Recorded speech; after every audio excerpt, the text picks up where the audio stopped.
मेरा नाम है मोहम्मद नईम और आप देख रहे हैं विजुअल बेसिक के अंदर प्रोग्रामिंग कैसे करें। और आज के सबक में हम पढ़ेंगे कि फंक्शन, प्रोसीजर और मॉड्यूल्स क्या होते हैं। तो स्टार्ट करते हैं। फंक्शन और प्रोसीजर को पहले ले लेते हैं। फंक्शन और प्रोसीजर किस तरह से डिफ़ाइन होते हैं और इनमें क्या फ़र्क होता है। तो फंक्शन और प्रोसीजर ये दोनों जो हैं एक कोड सेगमेंट हैं जो कि सेपरेटली लिखे जाते हैं। फंक्शन का एडवांटेज या इसका फ़ायदा ये है कि ये रीयूजेबल होता है।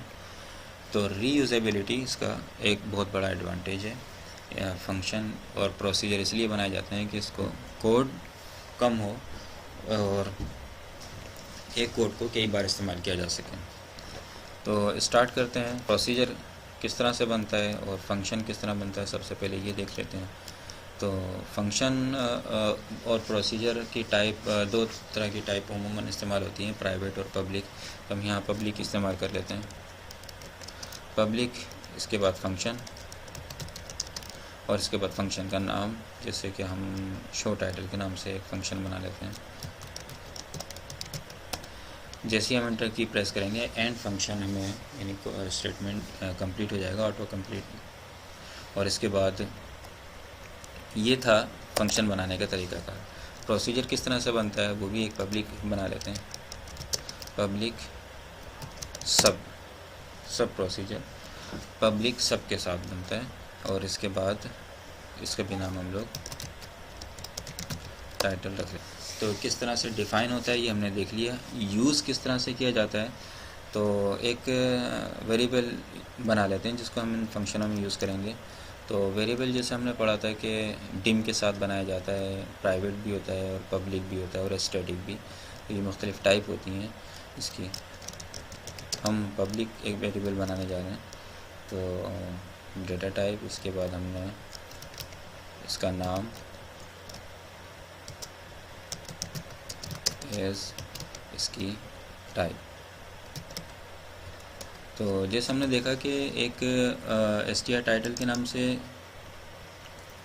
एक वेरिएबल है जिसकी टाइप पब्लिक है और जिसकी डेटा टाइप स्ट्रिंग है। डेटा टाइप का मतलब ये है कि इस वेरिएबल के अंदर जो हम वैल्यू रखेंगे उसकी टाइप क्या होगी, वो उसकी डेटा टाइप क्या होगी, यानी वो किस किस्म की होगी। अल्फ़ाबेट है यानी स्ट्रिंग है तो यहाँ हम स्ट्रिंग लिखेंगे, अगर न्यूमेरिक है तो हम इंटीजर लिखेंगे। अब इस फंक्शन में शो टाइटल में हम ऐसा करते हैं कि इस वेरिएबल को कोई वैल्यू दे देते हैं।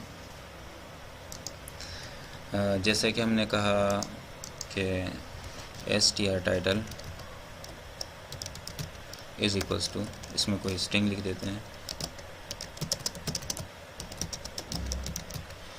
और अब इसको कॉल किस तरह से कराया जाएगा, तो कमांड 1 के क्लिक के ऊपर हम यहाँ लिखते हैं कि इसका नाम सिर्फ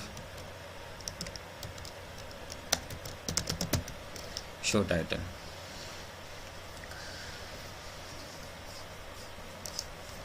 इन दोनों की क्योंकि एक ही नाम हो गए तो हम इसको थोड़ा सा अलग कर लेते हैं ताकि कंफ्यूजन ना हो। तो हम इसका नाम रख लेते हैं PR के नाम से। ये एक प्रोसीजर हो गया, प्रोसीजर शो टाइटल। और इसका नाम हम रख लेते हैं कि FN शो टाइटल, यानी ये एक फंक्शन है। तो इसमें ये सहूलत हो जाएगी। अब हम इसका नाम हम अब कौन सा वाला कॉल कराने जा रहे हैं, तो एक फंक्शन को कॉल कराना, तो हमने FN शो टाइटल लिखा। अब इसके क्लिक के ऊपर हमने कहा कि शो टाइटल कॉल हो जाए। तो जैसे ये कॉल होगा हमने इस पर क्लिक किया तो कुछ रिज़ल्ट नज़र नहीं आएगा हमें। वो उसकी वजह क्या है, इसकी वजह ये है कि हमने अभी तक जो काम किया वो ये है कि एक वेरिएबल बनाया और एक फ़ंक्शन बनाया। उस फंक्शन के अंदर जो वेरिएबल था उसमें एक वैल्यू रख दी, उसमें एक वैल्यू तो आ गई है। इसके बाद उस वेरिएबल को हम टेक्स्ट में शो करा देते हैं ताकि हमें कुछ रिज़ल्ट पता चले। इज़ इक्वल्स टू जो वेरिएबल का नाम है str टाइटल, वो हम शो करा देंगे। हमने क्लिक किया, कमांड 1 पे क्लिक किया, दिस इज़ माय टाइटल, ये शो हो गया। इसने किस तरह से काम किया, हमने देखा कि text1.text के अंदर क्या आना चाहिए, str टाइटल। str टाइटल यहाँ डिफ़ाइन हुआ है इसके बाद फंक्शन में इसने क्या किया कि str टाइटल के अंदर इसने एक वैल्यू रख दी ये, और इसके बाद हमने उस फंक्शन को कॉल कराया। उस फंक्शन की कॉल करने की वजह से वैल्यू str टाइटल के अंदर आ गई। इसके बाद हमने text1.text के अंदर उस str टाइटल को शो कर दिया। जो वैल्यू उस वेरिएबल के अंदर आई थी वो text1.text में शो हो गई। तो ये एक तरीकाकार था फंक्शन को डिफ़ाइन करने का और उसको यूज़ करने का। अब प्रोसीजर की तरफ आ जाते हैं। प्रोसीजर भी सेम यही तरीकाकार है, बनाने का भी, डिफ़ाइन करने का भी और यूज़ करने का भी। इन दोनों में फ़र्क क्या है प्रोसीजर के अंदर और फंक्शन के अंदर? फंक्शन और प्रोसीजर के अंदर एक फ़र्क है, वो ये कि फंक्शन जो है वैल्यू रिटर्न करता है और प्रोसीजर जो है वो वैल्यू रिटर्न नहीं करता। इसको हम तफसील से इंशाअल्लाह ताला बाद में पढ़ेंगे। अभी हम ये देखते हैं कि इसका जो एडवांटेज है रीयूजेबिलिटी, इसको किस तरह से इस्तेमाल किया जा सकता है। अब हम ऐसा करते हैं कि एक और फंक्शन बनाते हैं और उसमें उस वेरिएबल की वैल्यू चेंज कर देते हैं। तो शो टाइटल 2 के नाम से इसको बना लेते हैं और इसके जो वेरिएबल के अंदर जो वैल्यू थी इसको थोड़ा सा चेंज कर देते हैं, अनदर टाइटल रख दिया। और एक और कमांड बटन ले लेते हैं हम यहाँ से और इसमें हम इसके क्लिक के ऊपर भी fn शो टाइटल 2 और इसके बाद text1.text इज इक्वल्स टू जो str टाइटल है उसकी वैल्यू आ जाए। तो हम इसको चेक करते हैं ज़रा। इसमें हमने क्लिक किया तो इसने इस फंक्शन को रन किया और इसके बाद टेक्स्ट में वेरिएबल की जो वैल्यू है वो शो कर दी। इस पे क्लिक करने पर इसने दूसरे वाले फंक्शन को रन किया। इसके बाद इसमें जो दूसरे वाले फंक्शन के अंदर जो वेरिएबल था उसकी वैल्यू अलग थी, तो उसने वो वैल्यू यहाँ पर शो कर दी। तो एक वेरिएबल की वैल्यू को दो फंक्शनों के ज़रिए अलग अलग वैल्यू हम देकर उसको text1 में शो करा रहे हैं। अब हम प्रोसीजर को भी इस्तेमाल करके देख लेते हैं। तो एक टेक्स्ट है हमारे पास ये, और एक और टेक्स्ट है तीसरा। तो ये 3 टेक्स्ट हैं। इसके अंदर हम एक बटन लगाते हैं जिसमें हम तमाम टेक्स्ट की वैल्यू क्लियर करना चाहते हैं। तो इसके क्लिक के ऊपर अगर हम यहाँ लिखते हैं text1.text इज इक्वल्स टू, तो जब हम इसको रन करके कमांड पे क्लिक करते हैं तो इसकी वैल्यू टेक्स्ट क्लियर हो जाएगा।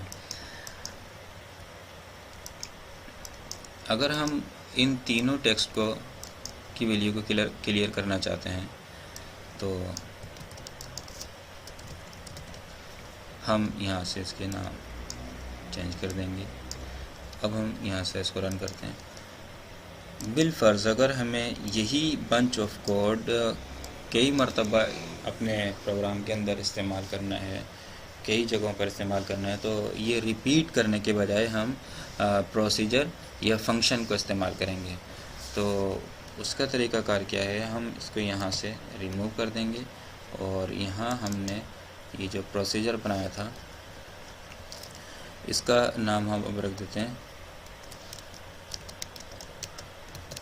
क्लियर टेक्स्ट, और इसमें हम यहाँ कॉपी कर देते हैं। तो जब हमें इस की ज़रूरत पड़ेगी कि हम इन टेक्स्ट बॉक्सेस को क्लियर करें, तो बजाय इसके कि हम इसको लिखें उस टेक्स्ट को पूरे कोड को लिखें, हम सिर्फ उस जो प्रोसीजर है उसका नाम यहाँ लिखेंगे और वो कॉल हो जाएगा और इसको इस्तेमाल कर सकते हैं इस बटन के क्लिक के पर भी, और या किसी और कंट्रोल के इवेंट के ऊपर भी हम इसको इस्तेमाल कर सकते हैं। यही कोड हम सिर्फ यहाँ लिखेंगे, 3 लाइन कोड के बजाय सिर्फ हम प्रोसीजर को कॉल करेंगे। यहाँ से लिखने से भी ये क्लियर हो जाएगा और यहाँ क्लिक करने पर भी ये क्लियर हो जाएगा। तो ये इसकी रीयूजेबिलिटी है। अब हम आ जाते हैं मॉड्यूल्स की तरफ। तो मॉड्यूल्स क्या चीज़ें हैं? कोड को एक सेपरेट फाइल में लिखना चाहें तो हम मॉड्यूल यूज़ करते हैं। तो हमारे इस प्रोजेक्ट के अंदर जो हम अभी इस्तेमाल करते हुए आए हैं, इन सब फंक्शन वगैरह को अगर हम मॉड्यूल्स के अंदर लिख लेते हैं तो मॉड्यूल्स में लिखने का एक फ़ायदा ये होगा कि ये जो हमने क्या नाम है, ये कोड लिखा है मॉड्यूल के अंदर, तमाम फॉर्म के अंदर हमें दस्तयाब होगा। तो इसको एक सेपरेट यानी अलग उसके अंदर भी हमने फ़ाइल के अंदर कर दिया। तो एक वो है कि एक सिंपल सी फाइल्स की तरह है, एक टेक्स्ट फाइल की तरह है या कोड फाइल की तरह है, जिसमें हमने कोड लिखा हुआ है, उसको हमने एक सेपरेट करके अलग करके रख दिया। तो इसे हमने यहाँ लिख लिया मॉड्यूल के अंदर, और यहाँ अपने फॉर्म के अंदर हम इसे यूज़ कर सकते हैं। अभी भी बिल्कुल उसी तरह से काम करेगा, हालांकि ये जितने भी यहाँ पर कमांड पे लिखे हुए हैं, कोड लिखा हुआ है, जो हम ये शो टाइटल और शो टाइटल टू और PR क्लियर टेक्स्ट वगैरह इस्तेमाल कर रहे हैं, ये सब हमने यहाँ डिफ़ाइन किया हुआ है। शो टाइटल, हाँ ये चीज़ भी हम इसको यहाँ ले आते हैं। अगर हम यहाँ से इसको मॉड्यूल के अंदर लेकर आते हैं और अब इसे यहाँ यूज़ करते हैं तो ये एरर देगा।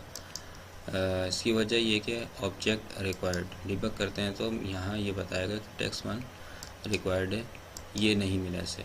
तो उसकी वजह ये कि जब हम इसे मॉड्यूल के अंदर लेकर आ गए, तो क्योंकि हमने ये जो टेक्स्ट 1 टेक्स्ट 2 टेक्स्ट 3 इस्तेमाल कर रहे थे, ये इसी फॉर्म के अंदर बना हुआ था, लेकिन जब इसे मॉड्यूल के अंदर लेकर के आ गए तो हमें ये बताना पड़ेगा कि ये किस फॉर्म के अंदर बना हुआ है। तो हम उस फॉर्म का नाम यहाँ पर बताना, हमें इसका फॉर्म का नाम बताना ज़रूरी है। अब ये चल जाएगा। तो ये तरीक़ाकार था मॉड्यूल का, और ये इस्तेमाल था मॉड्यूल को हम